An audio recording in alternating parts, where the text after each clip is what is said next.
One of the best ways to help and support Vermont Clover, besides cheering and watching the games, is to become a sponsor. We're always looking for new partners to help deliver on the best possible experience we can for all of our players on our men's team, our women's team, and all the youth initiatives we support in the community. If you're looking to help out, consider being a sponsor. You can get in touch with me at chris@vermontclover.com.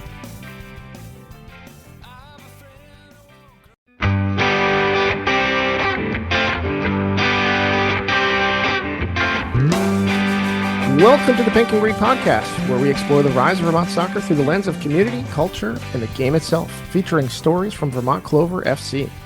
Join us as we talk with players, coaches, and the people shaping the future of the game in Vermont.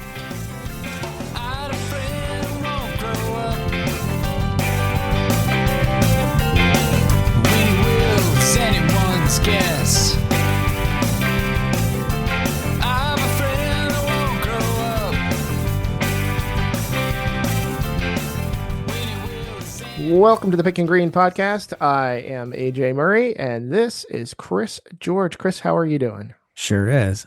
I'm doing great. I'm really excited today about the springtime.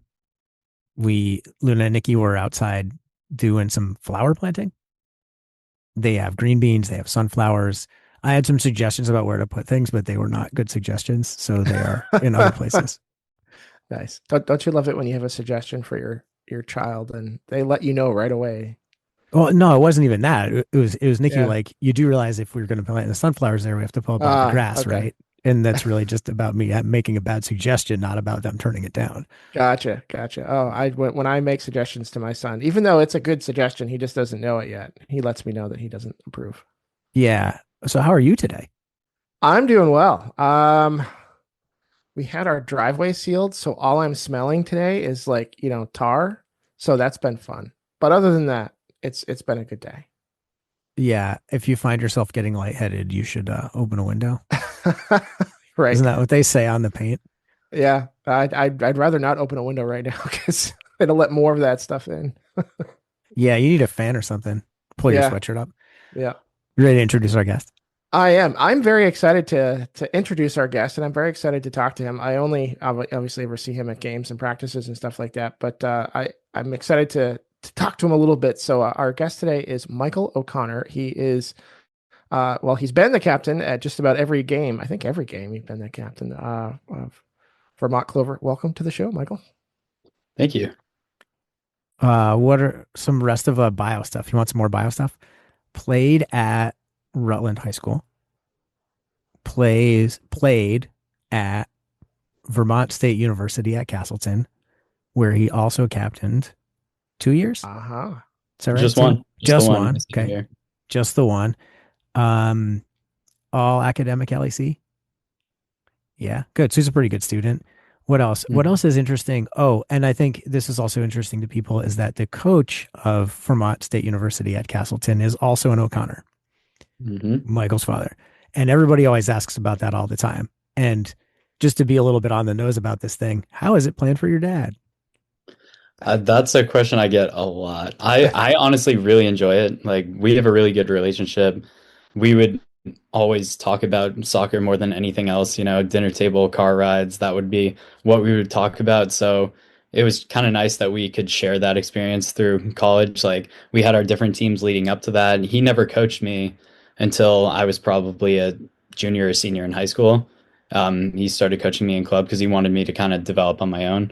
But it was nice to have 4 years that we could share with the same team. I really enjoyed it. Yeah, that's awesome.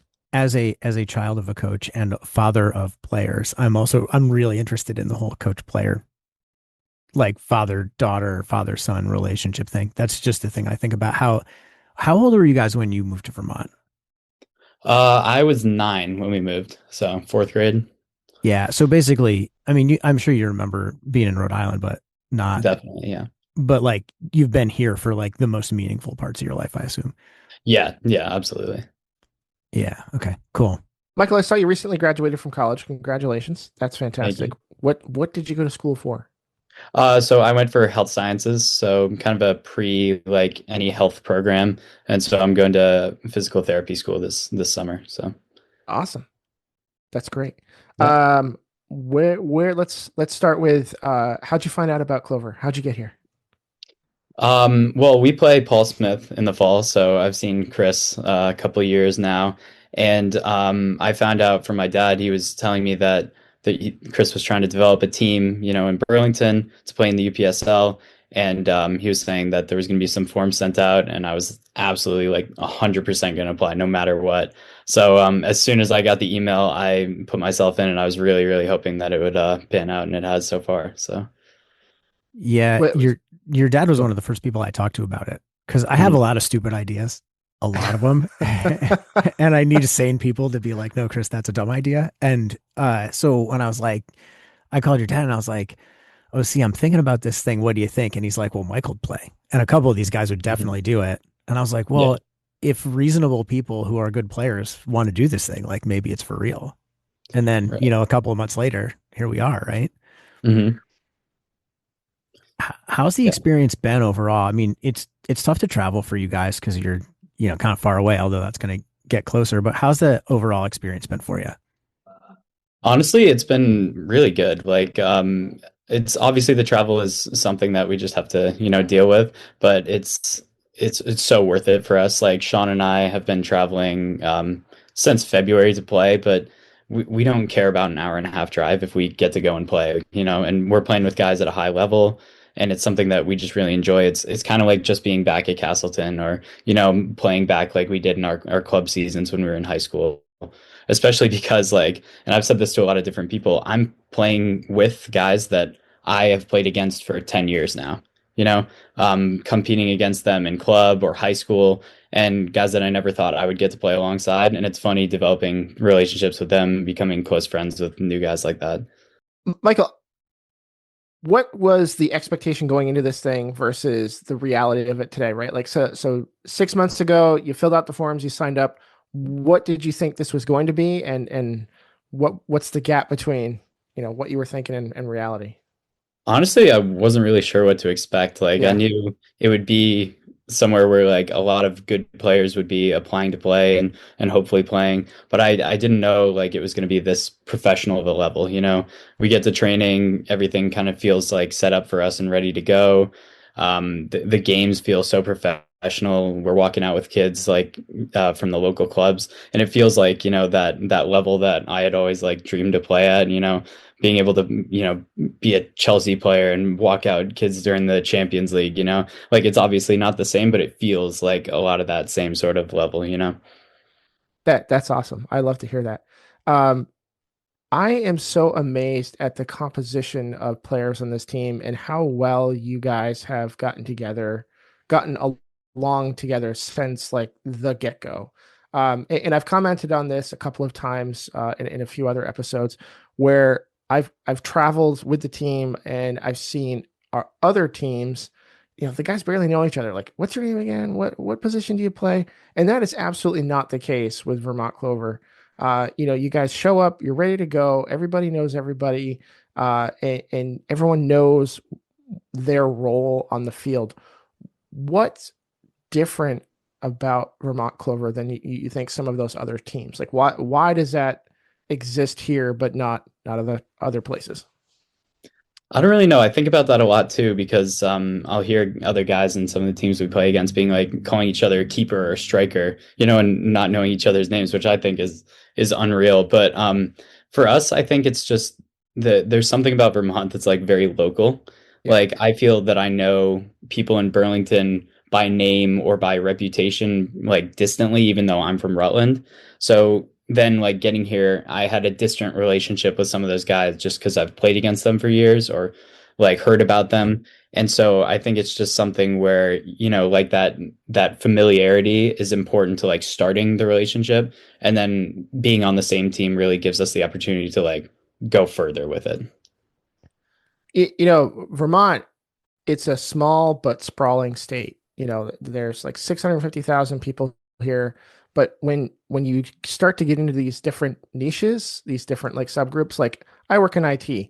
I know just about everybody that works in IT in this state, right? So you start to get into these like little subgroups, these little subcategories of people, and things feel a lot tighter than they do otherwise in an already small state. So it's really interesting that we're kind of benefiting from that in this Vermont culture. I want to say I think a lot of it has to do honestly with your leadership and the way that you work with the guys on and off the field. Like there was a practice session where the lights went out on the pitch, and without stopping, skipping a beat, blinking an eye, you just grabbed a bunch of the guys and you started playing a game, and you're just juggling back and forth in the group. And I feel like other places, other teams might have been like, well, practice is over, the lights are out, like whatever, let's go home, let's wrap it up. But that's not the case here. And I think that you're a big part of that.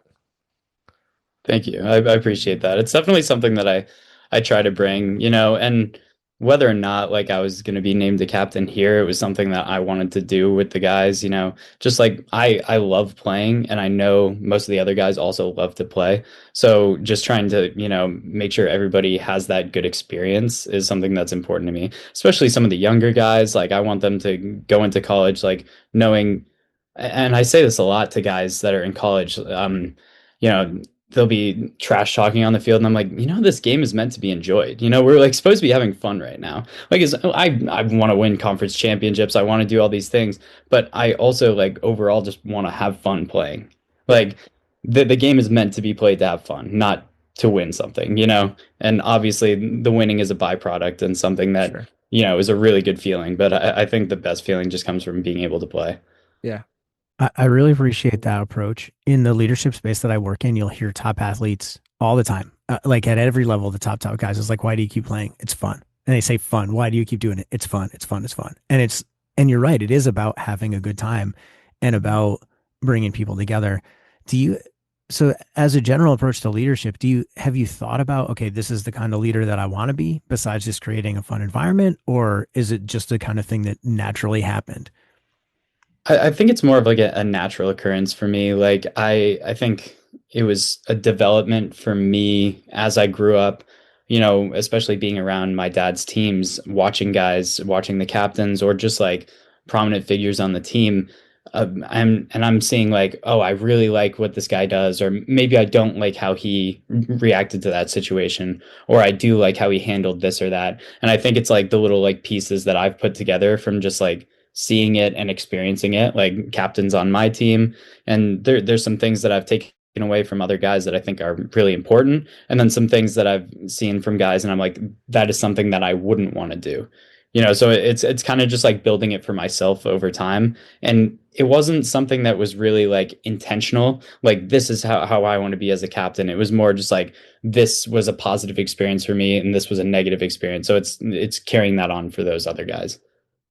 Yeah, when we have a unique way of doing the leadership stuff at Paul Smith's, and every team does have their own unique ways. But our thing, a lot of guys will come in and be like, I don't know what to do. I'm like, just be yourself. Whatever you think the best version of yourself is, like, that's why you're here. That's why your teammates will follow you, is the best version of you. Just go ahead and do that. And a lot of times guys haven't thought about what that looks like. They haven't taken the time to introspect and say, who do I consciously want to be? So we get to have this fun journey together of kind of going through like, who do I want to be as a person? And for coaches, it's really important to understand, what kind of a coach do I want to be? And that self-awareness piece is really important. And I've appreciated the self-awareness piece for you as a guy who's a little bit older, 21, 22 years old, and just kind of being able to model that to some of those younger guys that are still very much in the process of becoming, right? Guys who are 18, 19, 20 years old. I think there's a big difference. So I've really appreciated that. From a playing perspective, what has been the biggest, have there been any differences playing at this level versus playing like for Castleton, for example?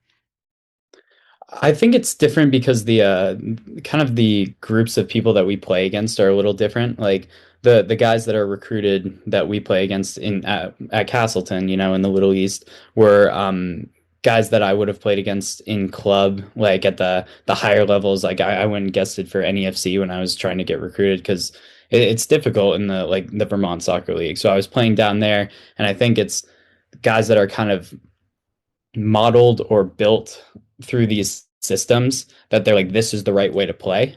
And so there's kind of like a specific model for how they should play or how they feel is the right way to play.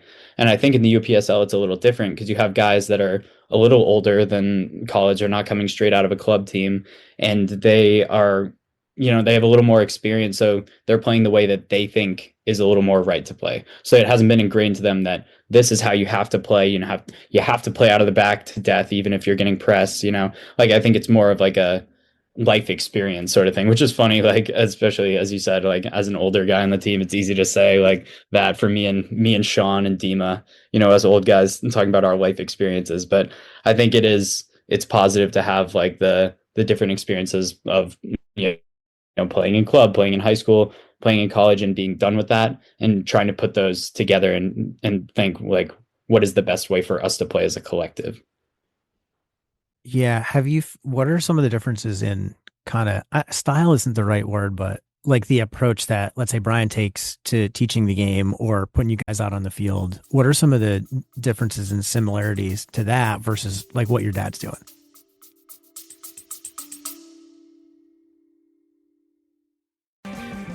Capelli Sport is the official equipment and apparel supplier for Vermont Clover FC. If you like those pink jerseys, you love Capelli Sport. They're also the official equipment and apparel supplier for Cape Verde, one of the best stories of the World Cup so far. They're one result away from going through to the second round, a tiny little island nation in their first World Cup ever. So if you like looking good, feeling good, and playing good, get a hold of Capelli Sport right now. CapelliSport.com.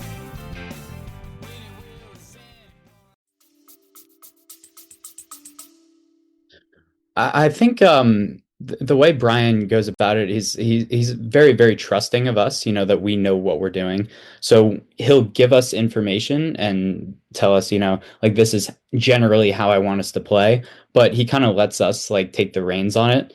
So, having a different player playing up top, if we're playing with Ollie Nigro versus playing with Omar, they're two different guys and two different players, both good players, both goal scorers, but we kind of decide how we want to play versus I think at Castleton, it was a little more like shaped for us. So my dad would kind of give us like this is how I would like it to be. This is the way we should be going forward. And obviously there is like some like room to move in there, but generally it's a little more like structured.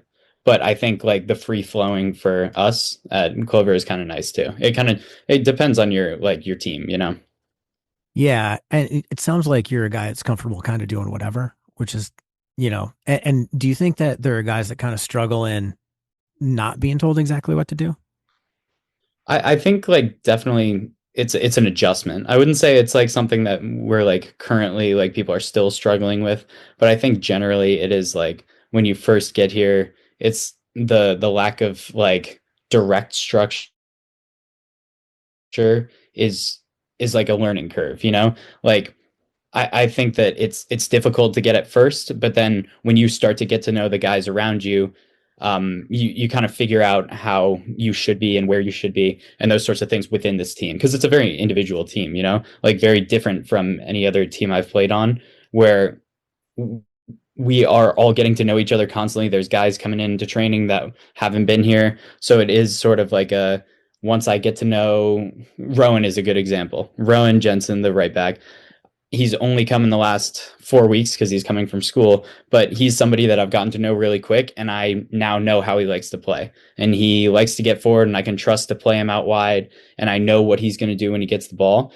But that first training was a little bit of a learning curve. I was like, okay, I don't know what he's like. So it's something that I just have to adjust to. Yeah, the fun challenge. I like to say that soccer is the ultimate game of relationships, right? And so the fun challenge is that you have to like really think about this other guy, right? And you got to do it in like while the game is moving, while you're making all sorts of other decisions, you have to kind of center this guy and like, okay, this guy wants it on the front foot. Well, for this guy, it might mean he just kind of wants it right at his big toe. This guy might want it a yard ahead. This guy might actually kind of want it right in between his legs all the time. And you got to think about that because how they receive it is going to impact how they're able to play going forward.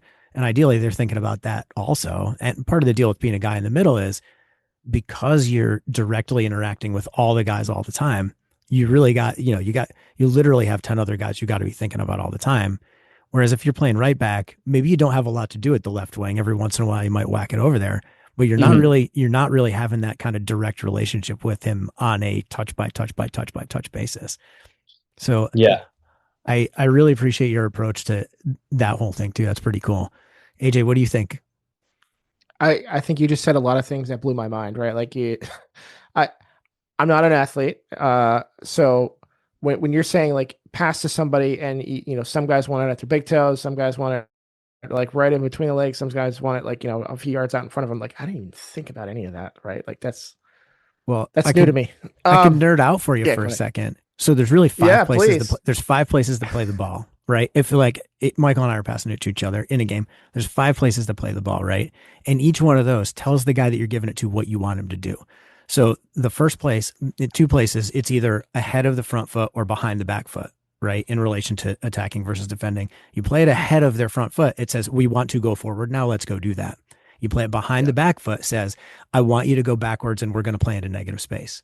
And right to the foot Okay. says, I would like if you did this, but you kind of have a choice. Right at the front foot is the same Okay. thing. I would like if you went forward, but you have a choice. You play it right in the middle as saying, I'm not making a choice for you. You decide what next. And now they're Okay. ultimately going to make whatever choice. That guy could take that step forward, take a look and be like, nah, forget it. We're still going around the back. And they can do that. But what you're doing Yeah. is you're leading him into like, this is what I would like you to do because I think this is the best thing. Yeah. So Okay. five places to play. That's Never the knew that. That's really interesting. Well, most people don't think about it, right? Yeah. Because they're Yeah. not, Michael knows this stuff. And most coaches aren't really telling people this either. It's just a thing that you play enough and you start to learn it. And you Yeah. got to play with good coaches who understand, okay, every pass is a choice. Every touch is a choice. Like, so when we say play one touch, like what we're really trying to do is like get you comfortable playing in it so that you understand what your choice options are. When you say with two touches, it's okay, you now have these two touches, and each touch is like, if you think of each touch as a 1/1000, it's not quite exactly that. So sometimes people are making an extra touch because it's not about the right thing. It's always about the right thing at the right time. So Mhm. sometimes a person is making an extra touch specifically because they're waiting for a window to open that they know is going to open that is going to require another 1/1000. It's happening all the time. Yeah, All right. that's the deeper Yeah. level. Now that I know this, I'm going to keep an eye on the ball when it's out there. That's really cool. Thank you for sharing that. That's awesome. Michael, I want to ask you a two-part question. What has been the most exciting thing so far this season, and what has been the most challenging thing? Okay, I'd have to think about that. I feel like the most exciting thing, honestly, for me is like getting to every practice and every game. I've developed like such like strong relationships with the guys, like even though I've only known them for a couple months now. And I think it's like I'm excited to get to training every day just because, I get to play with the guys that have become my like such close friends, Mhm. and I think that's a really like lucky thing that I get to do. So I try to like keep that in perspective and think about it a lot. Because if I forget that, then like what am I really playing for? Right. And then I think the most challenging thing is like honestly on the flip side of that is like the getting to know new players. Because I think especially at Castleton, like I have my class of guys that I've been playing with for 4 years, and the guys above me that I played with for years, and the guys below me that I've gotten to know over years. And I think it's not that simple here because, like I said, new relationships, new people. And I think that's definitely a challenge. Like trying to put all that together for the first game when we were playing in April was definitely difficult. And I think we've had our stumbles, but obviously we've had like more moments of success, which I really appreciate that the guys are putting in that effort to, get to know each other, get to know how each other want to play, like we were talking about before. I think that was like our biggest challenge was really just that really quick turnaround from hi, nice to meet you to I have to trust you within this game. Yeah, that's big, especially for somebody you just met too. That's Yeah. awesome. Who's been the most surprising person? Like of a brand new person you met, like or maybe not brand new, but like who's the person that surprised you the most? Hmm. I I think like the first person I thought of when you started asking that was Dima, because he's this huge, like really built Moldovan center back, and you're like, this guy's scary. And then you get to know him, and he is like the warmest, nicest person. Like, obviously, when you're playing against him, not so much, but like as a person that I've gotten to know, he's someone who goes up to everybody and shakes everyone's hand before practice and after practice. He's always asking if guys how guys are. He's always laughing through practice, and that wasn't like something I ever expected from him. Like when I first met him, you just kind of like form this assumption about him because he's got his head shaved and he's got his accent and he loves to make a tackle, but he's really been a surprising guy for me. Yeah, Eastern Europeans occupy a certain mind space in the game, right? Like there is an Eastern European stereotype for a reason. Like those guys don't mind a tackle. Right. Yeah. So I wanted to kind of tee you up. What kind of opportunity has Vermont Clover created for you? Because if we take a step back, right, like you just graduated from college, so college ball is now over and not really an option for you going forward. So, um, in order to keep playing the game, what it would be like a men's league or something else, right? So, what kind of opportunity did this create for you? This was definitely like an opportunity to keep playing at that like higher level that I've enjoyed playing at in college. Because I think like as much as I love playing Elite 11 during the summer, the men's league, and I love the team I play with. But I think like obviously we don't get to train much or at all because guys have work and they can only make it one day out of the week, and that's the game day. And it's really enjoy the like we'll have some beers in the parking lot after or whatever, but I think like having a more serious level is the thing that I really enjoy. Like that was the thing I really missed most was like I was gonna miss the intensity of like the training sessions at Castleton and a huge game day and a tournament coming up. And I think it's just not the same when you leave. And this provided like an opportunity for me to just go a little longer with that and see how much longer I can keep competing at like what is my highest level. Nice. When Yeah. did you know that soccer for you was going to be like this lifelong like passion thing for you?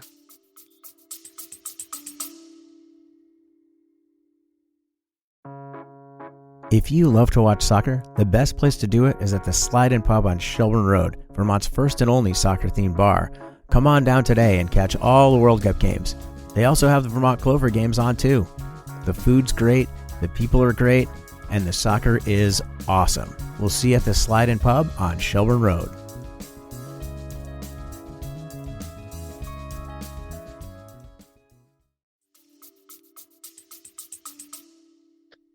I don't know if I could put like an age or like when I knew for sure, but I think it was just like the amount of time I spent around the game, like with my dad Yeah, and my sister played. She played in high school and played in clubs, so I was always going to her games. She was always coming to my games, and we were always obviously going to my dad's game. So it was just something that was like kind of ingrained in me that like I'm looking forward to this weekend because there's a soccer right. game of whoever it was, whether it was me, my sister, my dad. So it's kind of just like it became a normalized thing Nice. for me. So for me, it's something that I don't see myself ever losing that, you Right. know? So it was something where I was like, I'm not gonna just stop this once I turn 22 and graduate from college. Like it won't be done and dusted. I'm done playing soccer. It's gonna be something that I'll pursue consistently for the rest of my life. That's awesome. There's a Very certain cool. thing that happens that you just like keep playing until you can't anymore.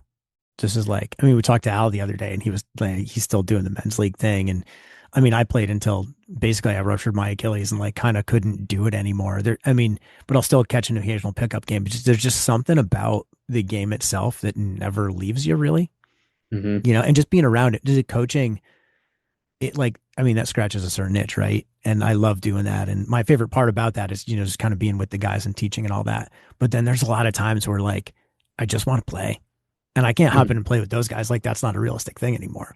But I want to just play, like just for the joy of playing. And I don't care who's around. I don't care if they're 10. I don't care if they're 70.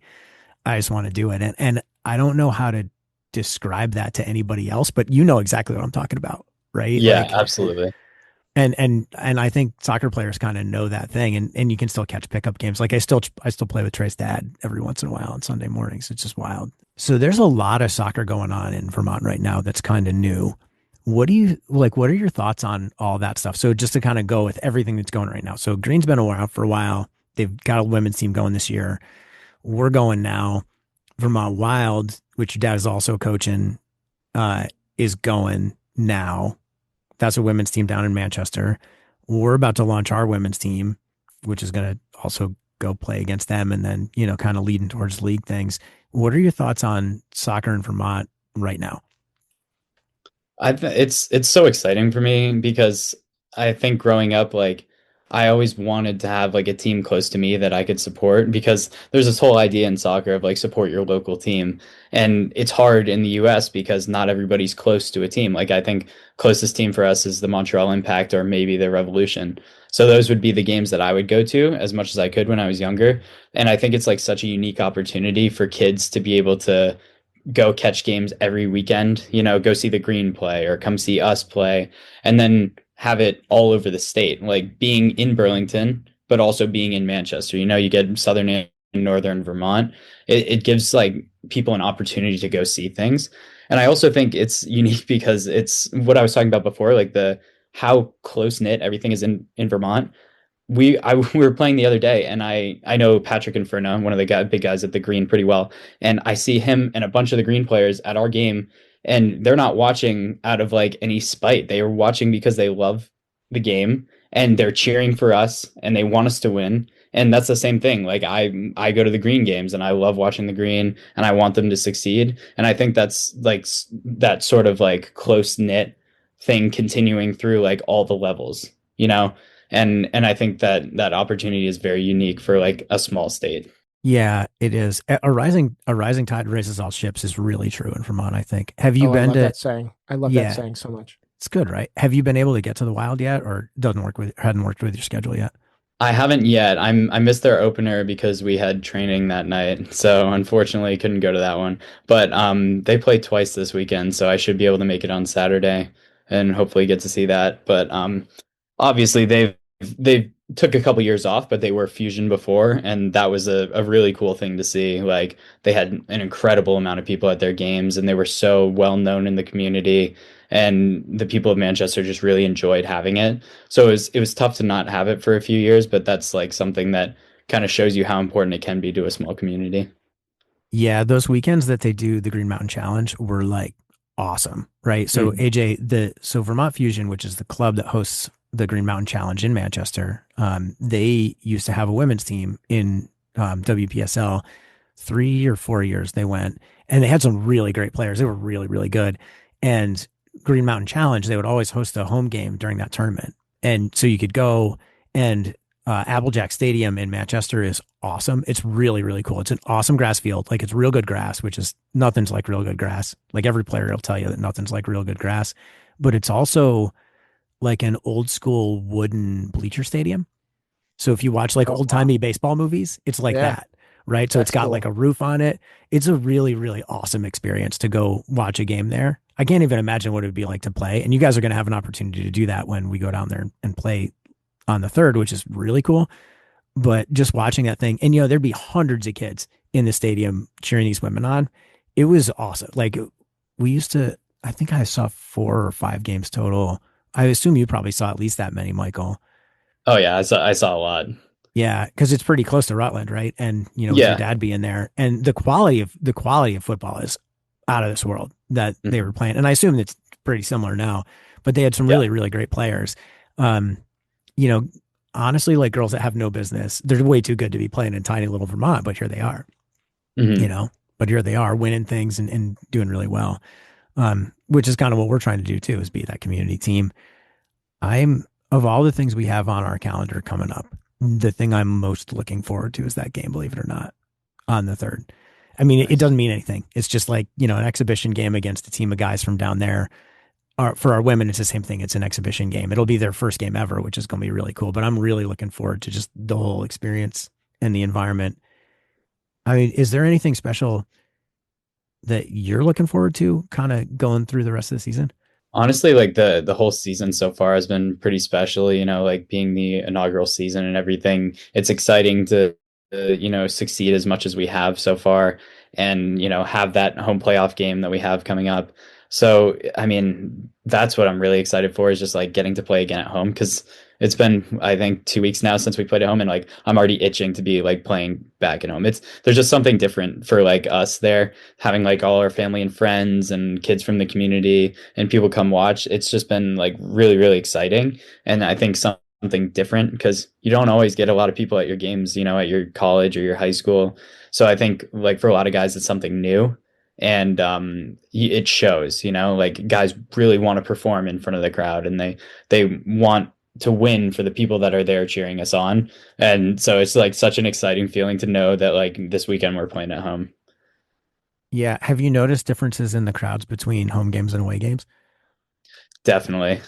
Absolutely. Sometimes we'll be walking out and there'll be not too many people there and we'll be like, man, we really wish we could have played this game at home because there at least would have been, a couple hundred people there and some kids that are excited to watch some soccer. Yeah, home sweet home. It is a different vibe. I've only been to a couple of the away games, just schedules and things.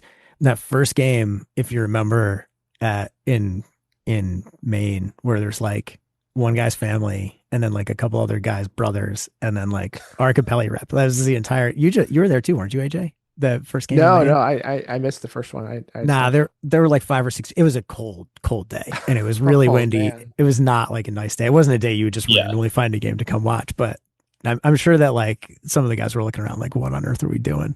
Yeah. Um, but then we played the home game the next game, and there were a few people that came out.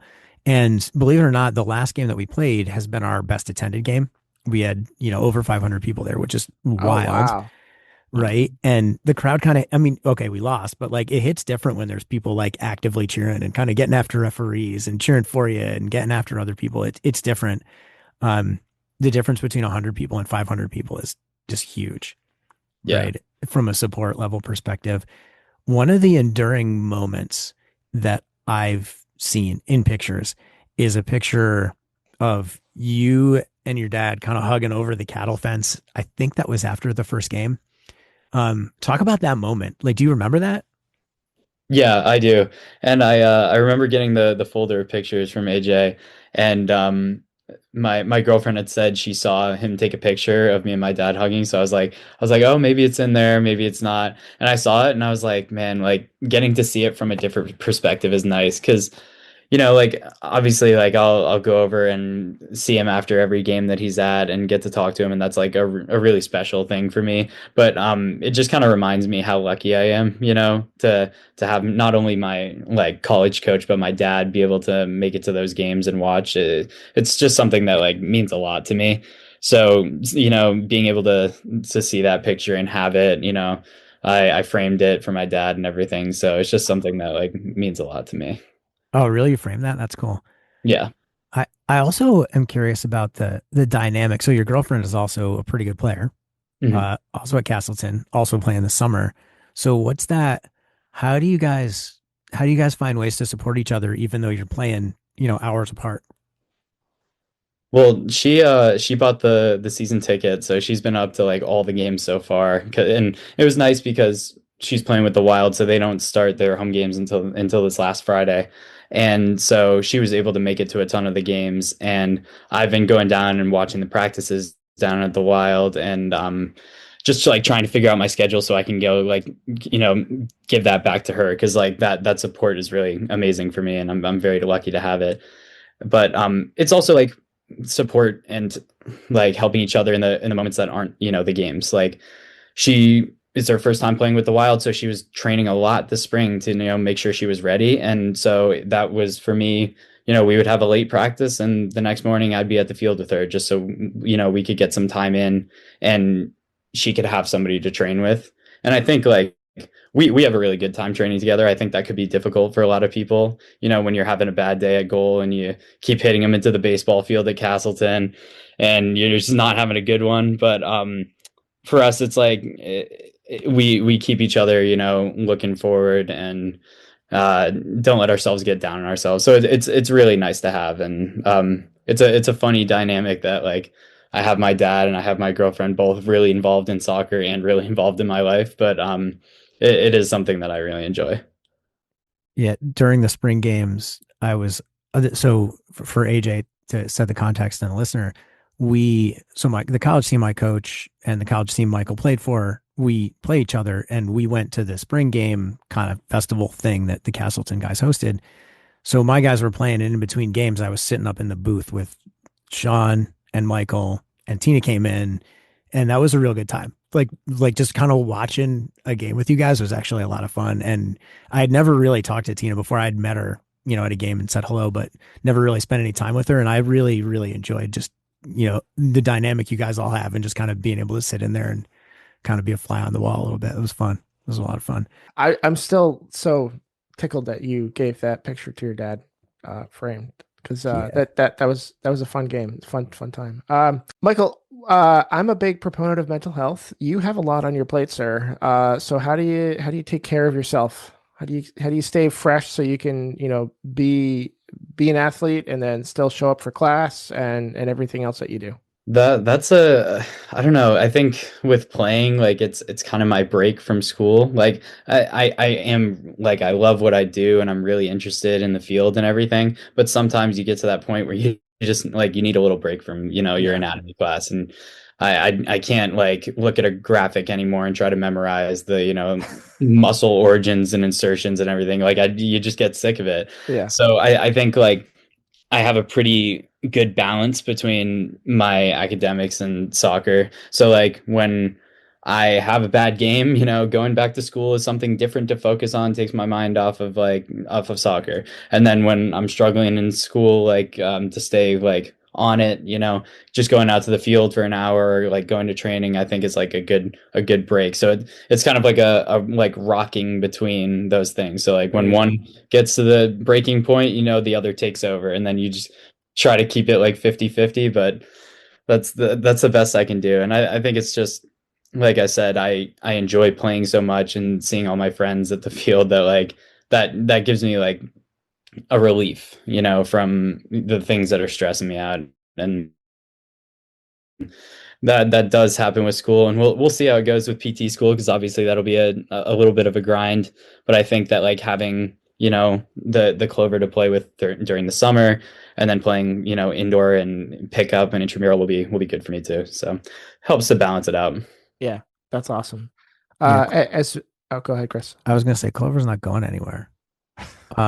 Worst game ever and then best game ever. Worst game ever. I think probably the worst game I can remember recently. We played UMass Boston at home my sophomore year, and we were just in a tough run of games. Like we played some of the best teams in our conference, like back to back to back. It was rainy, it was slippery, and I just felt like I played terribly. And they ended up beating us, and it was just like for me, like not a good game. And I just came off like wrecked. And there was really like nothing you can do about it, but it was just like it was a hard one for me to take.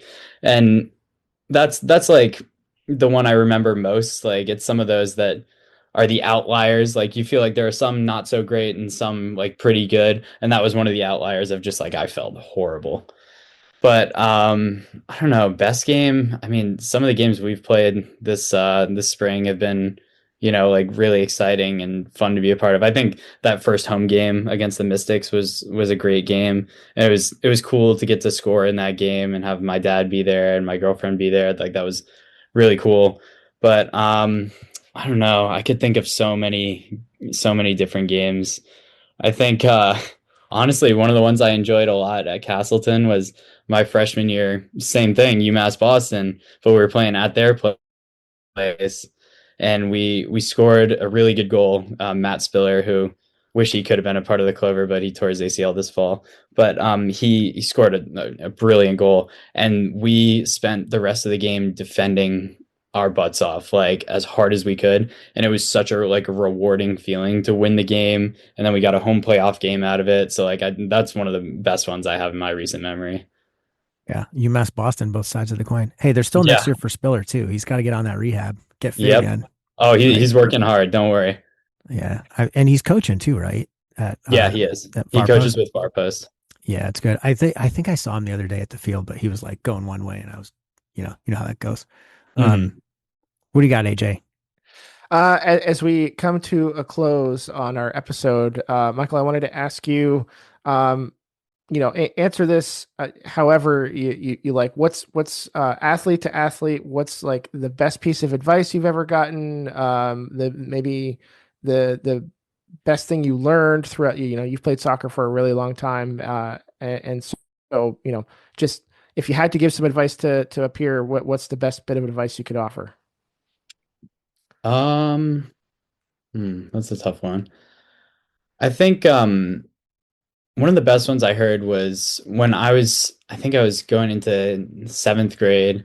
I went out to my dad was coaching at the Notre Dame overnight camp. So I went out and got to do that. And it was really, really fun, but I was a nervous wreck because it was like a ton of kids and everybody's talking about getting recruited and I'm only in seventh grade and I'm like, is this something I have to start thinking about right now?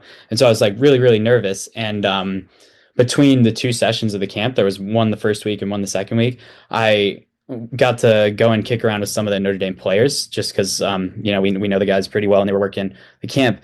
And I was telling one of the guys who actually plays for Austin FC now, I was telling him that like I didn't know what to do and I was like so nervous every time I played. And he's like, yeah, like I used to get that way, but the thing that I can say is like I don't play because I want to, get drafted in the MLS. I play because I like to play. And it seems like such a stupid thing. And I've said it a couple times during this. It's like playing because you love to play is more important than playing because you want to win, So obviously you do want to win always, but I think like that was like a reminder for me that like I only have so many years left that I can, be playing the way I want to play and, at the highest levels. So I think it was a reminder that I like just need to enjoy it. I was maybe 12, 13 then, and it's been 10 years and I feel like I'm like kind of reaching that point where maybe I won't be able to play at the Clover level or the Castleton level for much longer, like just opportunity wise or body wise sometimes. Mm-hmm. But I think it's just that enjoyment factor is so important. And it was a good reminder that, I just need to enjoy it. I think that's a great piece of advice. Michael, this has been a really fun conversation. I want to take a minute to remind our listeners to smash that subscribe button, whether it's on our YouTube channel or in your favorite podcatcher, if you want to keep these episodes coming. Any parting words? Nothing I can think of. Chris, anything from you? No, I really appreciate you coming on, especially on super short notice. This is, I think, the first of a couple of conversations we'll have with you because I really appreciate your insights as just, being a guy who's been in the game for kind of his whole life. Well, thank you guys for having me on. I really appreciate it. Yeah, man. Thanks for coming. Catch up with you soon. Absolutely. Awesome. Well, for the Pink and Green podcast, I'm AJ. And I've been Chris. Have a great day. We'll see you next time. That's going to do it for today's episode of the Pink and Green podcast. A huge thank you to our guests for joining us and sharing their story. If you enjoyed today's conversation, be sure to subscribe wherever you get your podcasts and leave us a review. It helps more people discover the growing soccer community here in Vermont. You can follow Vermont Clover FC and the Pink and Green podcast on social media for updates, match coverage, and behind-the-scenes content throughout the season. Thanks for listening, and we'll see you next time. Until then, keep supporting local soccer and keep the game growing.